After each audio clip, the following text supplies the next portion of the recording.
Hey, ADHDers and allies. You're listening to the ADHD and Me podcast with me, ADHD girl. Happy New Year. We've been taking a 6-month hiatus. Did you miss us? Fear not, because we're now back and we're bringing you a brand new podcast episode every month throughout 2026. To kick things off, I'm really excited to say we have a guest with us today who's back by popular demand. Yes, I'm talking about the ADHD work coach, Shell Mendelson. Shell appeared on our podcast in 2024 talking about what ADHDers and allies need to know when it comes to working a job when you have ADHD. Now, things have changed since then. The economy is not what it once was, so Shell is back to tell us how the current economic climate is impacting how people with ADHD are getting their needs met in the workplace, along with the wider implications for diversity, equality and inclusion. So buckle in and let's get started.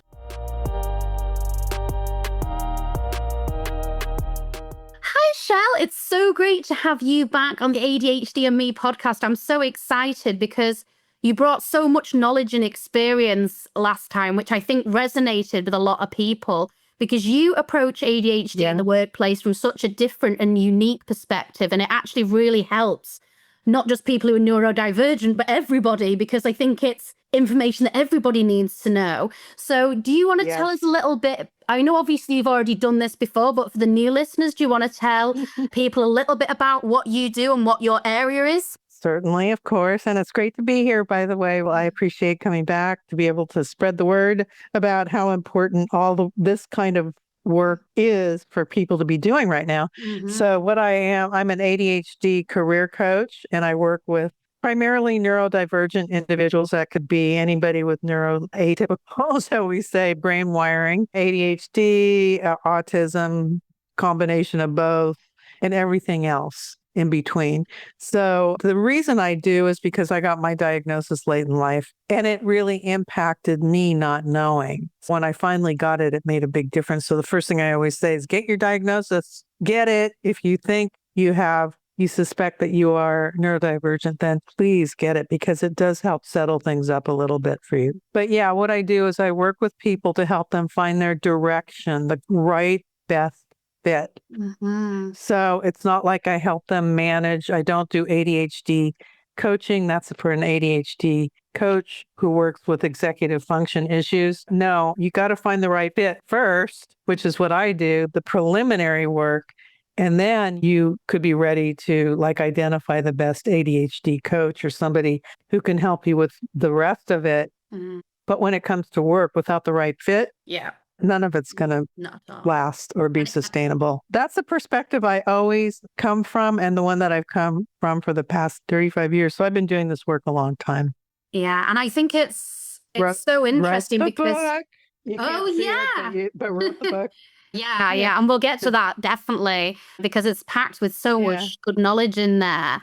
And what I absolutely love about yourself, like you said, you have that diagnosis, you got it later in life, so you bring a lived experience to this. It's not just something you're talking about, it's something you've lived, so you know because you've been there.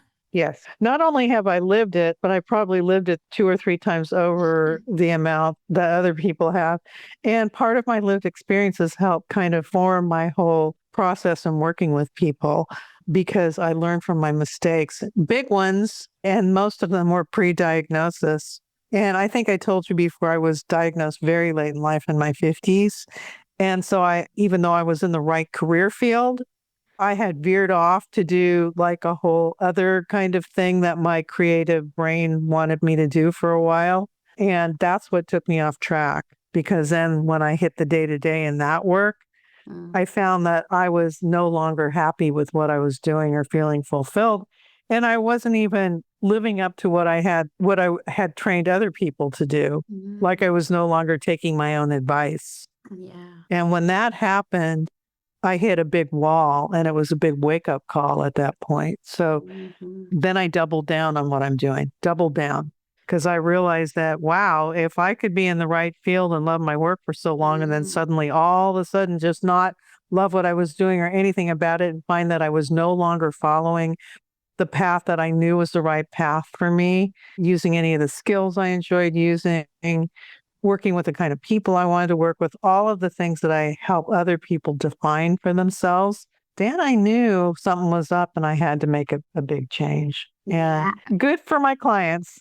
It's so easy, isn't it, though, to get caught in that toxic cycle of trying to live up to other people's expectations, or even expectations we put on ourselves in the workplace, because we forget that we're people with ADHD, or we forget that we're neurodivergent. So we sometimes put those expectations on ourselves in terms of trying to find the right job. And it isn't the right fit because we've not actually considered the best way we work. And it's the best setup for putting on the mask. You know, the mask that we put on in order to fit in with everyone else and kind of answer the questions, why aren't I doing as well as other people? Why can other people do all these tasks and I can't? Why is it that everything they do is sustainable and it isn't for me? All of these questions, when you get that diagnosis, can answer a lot of that. So, And since we last spoke, the economic climate has shifted dramatically, both in the US and the UK. There's obviously rising costs, tighter budgets. A lot of people are struggling with the cost of living. From your perspective, how is that affecting neurodiverse employees, especially those with ADHD or the neurodivergent conditions? Well, it's affecting them a great deal. First of all, DEI is now effectively banned. DEI was an important element for a lot of people because they could kind of fall back on knowing that the laws were there. There was something, if they were with the right employer, that they would help provide whatever necessary accommodations were that they needed. Now you can't even use that word anymore. And so there's still some employers that see the benefit and understand why it's important to implement DEI policies, but many other ones, unfortunately, that many of the people I've worked with are continuing to work with or have worked with in the past are taking advantage of not having to provide that, right? So it's like they're going back into the closet almost and feeling like they really have to hide their neurodivergence. It's just kind of doubled down in a really bad way. And so what happens is that, I don't remember if we talked about PIP programs, performance improvement programs. Yes, I think we touched on it briefly. Anyone listening to this is, so those are getting implemented quite a bit now. And it's like the ticket to being fired, basically. It's just the last step to getting let go or whatever. And how demeaning and demoralizing and confusing and every kind of negative emotion you can imagine, lowering your confidence level, that alone has impacted so many of the people I work with. At least 50% of the people I work with have been on those programs or in the process of going through them. So it's almost like they're at the bottom rung of their confidence level and they feel very much demoralized. And so I always want to reach out to employers and say, there is a better way. And there's actually a more inexpensive way to help your employees and save yourselves some time and money by having them go through this process first. And then they will either come to you and say, I can see that this company isn't the right fit for me. And they'll be on through this process to developing what the next steps are for themselves. Or they'll ask for a lateral move, perhaps, to something that the company might offer that's much more fitting for them. Right. See what I'm saying? It could lead to different outcomes that could be much more positive. But until you do that, it's like you're kind of spinning in circles, always going round and round, trying to figure out what is the right fit for me? How do I figure that out? I still don't know. I don't know the answer to that. It's a self-reflective kind of process that everyone needs to go through, with or without ADHD. So for people who hate their jobs, how many people are out there who are neurotypical, basically, who hate their jobs? If you hate your job and you haven't gone through this kind of a process, then on you go with, you might be able to last longer. But that's actually kind of the worst thing that you can do emotionally and physically, because it can lead to all kinds of problems like depression. And so people who are not neurotypical often come to me with other kinds of issues. They might be bipolar, they might have depression, clinical depression, or something like that. I just wanted to clarify, because I know obviously a lot of our US listeners will totally understand where you're coming from. But just to clarify for our UK listeners, the DEI you're talking about is obviously diversity, equality and inclusion, I'm guessing. That has now been, they have taken out of law in the US. Is that what you're saying? Yeah, the current administration has made it very almost illegal to even talk about it. Wow. Yeah. Wow. So it really has been a step Yeah. backwards. We have the opposite kind of problem here in the UK. And we have the Equality Act, which does protect, but because it's very vague and doesn't go far enough, it just lists characteristics like you're protected if you have a disability. It doesn't actually go into too much detail. So why legally you can't be discriminated in this country, employers will still find other ways of doing it, like you said, with these performance kind of like improvement plans. Yes, yeah. So they'll try and find, so it sounds like it's a similar kind of issue, but different ways legally. Yeah, and what they do when they get into those programs, and even in the UK, you're going to understand this, is that they give you a load of tasks to do that are unrelated to your regular work. Yeah. They give you stricter guidelines. They put the pressure on. They're always like, there's so much stress and anxiety that comes with it for people. They almost make it impossible for you to get through it. So they just set up these unrealistic parameters. So it makes it anybody who's gone through it understands that it doesn't end well. It generally does not end well. You might get through it, but that doesn't mean that you're in the right position again. You're still going to be in the wrong fit. And all of those issues are going to come up again at some other point. So it's no solution just to get through it. Yeah, it's almost like it's added another level of difficulty, isn't it? Because one of the difficulties is, like you said, finding the career that suits you, that suits your unique abilities with the neurodivergent. So that's pretty hard enough, really, for a lot of people. It's not easy. You have to put the work in. Then the DEI retraction has now added another layer of difficulty, because once you find out what it is that fits, you've then got to find an employer that's willing to work with you and willing to put those reasonable adjustments in place. Yeah. Well, let me tell you something. I believe it's the opposite, because I believe that once you know what the right fit is and you're able to understand, articulate it, and go find the employers that are the right fit for you, right? And that takes some research. So part of this whole process is knowing how to find the right fit, knowing the right questions to ask, so that when you're, say, in the interview process, you are asking them, you are coming in basically at an equal footing. You're offering them something, but you want to make sure it's the right fit for you too. When you come in with that attitude of confidence, you're elevating yourself right there. You're putting yourself above the fray of people who are just coming in the what I call job beggar position. They may be able to tick all the boxes of what this position requires. However, they're not able to articulate why they're there.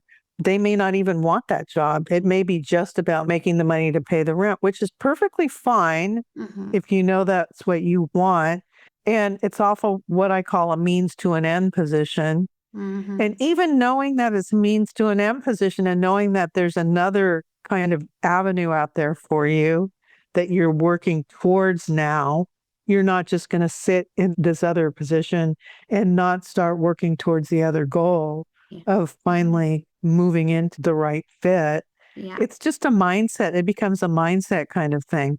And when you go in with that mindset, you come across as a more qualified, a person who's more in tune with what they are looking for. So you're asking them questions. If it turns out that they hesitate on some of the bigger issues, of more important issues for you or concerns, then it's perfectly fine to say, this doesn't look like a good fit. And I know that's scary to do when you have to pay the bills. But if you choose to go with something or try and make it fit for you, and then it turns out it's not the right fit and you end up getting fired anyway, that will take you down like 2 or 3 notches versus just walking out. And I always say, if you can do the first time you walk out at the door of the employer that is the wrong fit, it feels weird, but it feels very empowering as well. And you can give yourself a pat on the back, and good things are around the corner at that point, because now you've opened the door to like, what is the right fit for me? And you could even say to them, I understand this isn't the right fit for me for these reasons. This is what I'm going to need, the kind of conditions I need to work under, and the kind of skills I need to be using in my work, and the kind of people and the culture and all of that stuff. If it's not the right fit with our neurodivergence, or really for anyone, you can ask them, is there anybody you would recommend that I consider applying? Why not? I think employers really appreciate the honesty. They really appreciate the authenticity, and they appreciate the fact that you put some time into really understanding who you are and what you need in the workplace, which is something very few people do. Do you think, though, that the difficulty with the economy that obviously all businesses are facing, do you think that makes employers more likely to be quite brutal in the way they handle their staff? Like, as in, we've got to get things done and we need them done now, and, we've got no room for error and all the rest of it. Well, certainly the ones that aren't a good fit for our brain wiring. Yeah. So right away, any of those are just no. Okay. Just no. Because they don't understand that when you have people in the right fit, you're going to have more productivity. Yes. When they're feeling okay about their work, it's going to show up in their work product. It's going to show up in the culture and everything else. And why would you want to keep retraining people and spending money to go out and find people and just fill a slot when you can find the right people, take a little bit of time to really understand what those people need first, right? I mean, it just makes logical sense. But some companies are just about, they can afford to fire people. It's just a big numbers game to them. Yeah, like a factory kind of setting. It's really true. There are lots of those. And then of course, we're talking about AI, and being AI proofing yourself to some extent, which I don't know is actually 100% possible now because of just the AI storm that's coming in the workplace, that so many jobs are going to be replaced. So that's why I say now is the time to really figure out what it is that is right fit for you, so that you can pivot to something that's actually going to work for you and not put yourself in that position of getting AI'd out of the workplace. You need to customize it to fit for you. Right. And that sometimes might require, and people kind of roll their eyes sometimes when I say this, it may not be now. You may need to get your footing with an employer for a while just to learn the lay of the land. But at some point, you may want to go off and work as a self-employed person so that you have more control over what you're doing. And when you need to make shifts, you can make shifts. You know what I'm talking about. Any podcaster I ever speak with understands exactly what I'm saying. Definitely. Because you've done just that. Yeah, I love being self-employed, and I can't believe that I didn't realize how beneficial it was for me before. Like, I thought I needed the structure of being in an environment because that's what society tells you need. But actually, what I need is to have that accountability, but also have that freedom to do things the way I want to do them. Yeah. And being self-employed doesn't mean you're on your own, right? I mean, don't you have somebody who's helping you with the podcast? Yeah. I have it like a team, yeah. You have a team, right? Okay, so we need a team, right? From all over the world that I work with, seriously. And I could never do my work without those people, because I can even come up with an idea and brainstorm with a graphics person or somebody who does SEO or whatever. We can talk about ways to sort of bring the message out there in a better way. And I get assistance in my masterclass communicating with the participants, and I need help. You don't do it on your own. That's crazy. You need help. We all need help. I want to take some time to talk about your book, because your book is too good not to mention. When I was reading it, I was like, I wish I had this when I started in the workplace, because I could have saved myself so much time and energy. I know.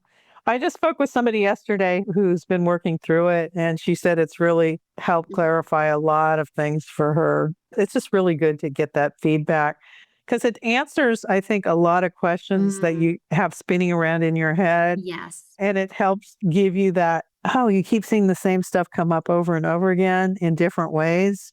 So it's like we're detectives, right? So we played, the book helps you put your detective hat on and see the clues that keep coming up, but you have to also have the tools to figure it out that make it easier, right? I put the book together so I got my diagnosis like 15 years ago, 16 years ago. And during that process, when I began working with nothing but neurodivergent people, I started realizing that I was working with the parachute book, which was what inspired me to do it. And I had always been using that book with my clients until suddenly I had all these other elements that weren't there in that book that needed to be put in there. So I had to start developing materials, developing exercises, putting articles and things together that help people kind of view where they were at from that ADHD or that neurodivergent perspective, right? Yeah. So I finally said, oh my gosh, I'm just so sick of all the confusion of having to tell people to go here and then go there. And so I finally put the book together, and it took about a year. I had pretty much everything for it because I had written everything, and I just needed to. It takes a lot longer than you think it's going to take. Yeah, definitely. I had to work with like 4 different editors. And is the best place to get it still on your website? Or yes, I have Unlock Your Career Path. It's on my website. It says course book. You just click on it. There's also a separate website that is attached. It's the same thing called unlockyourcareerpath.com. And right now, I'm mainly kind of encouraging people to get the e-course book, which is the fillable, which is much less expensive, and it's fillable. So you can just bring it up on your computer. And the reason I really like that is that I'm able to make edits to it. And anybody who gets it's going to get the updated edit. And so it's otherwise with the hardcover book, I mean, that's still out there on Amazon. You definitely, if you like writing, if you like the physicality of it, then definitely get that. I feel so bad because we're almost out of time, and I feel like we've barely scratched the surface on this issue because it's such a big issue. It's not like we can do a whistle-stop tour of these important issues. So I would absolutely love to have you back at some point if that's okay, because I definitely feel like this needs revisiting. But thank you so much. I think you've covered quite a lot in such a short space of time. So thank you. Yeah. Can I say one thing? Be sure to get the book. It's very inexpensive. You don't have to mail it. If you get the fillable. And also the masterclass is an up level of that and gives you so much more other people to work with, kind of a team of people to work with and get some support and accountability as well. So. Yeah, I'd highly recommend it. It's got so much in there. It's like a psychology of unlocking yourself to be able to find your right career path. It is. Yeah. Thank you so much. That's why I'm old enough to have gone through everything. So I can help people sort of navigate that. Yes, it was wonderful. Thank you.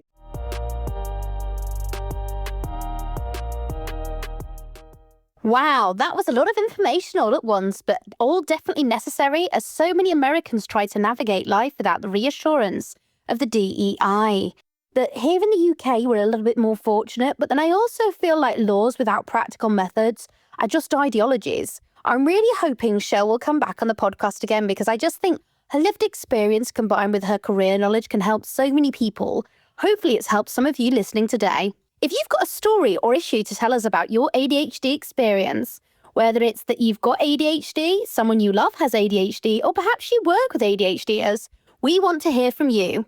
The ADHD and Me podcast is now actively recruiting podcast guests. So if you think you've got the gift of the gab with an interesting ADHD experience to share, then email us at contact@adhdandme.org. We can't guarantee we'll say yes, but what we can say is we're looking for interesting people wanting to spread awareness of what ADHD means to them. Join us next month on the ADHD and Me podcast, where we are joined by Claire, an adult who's got ADHD, who had to go through private channels to get diagnosed and treated. Something which many of us are having to do recently. I'm even considering going down the private path for treatment myself.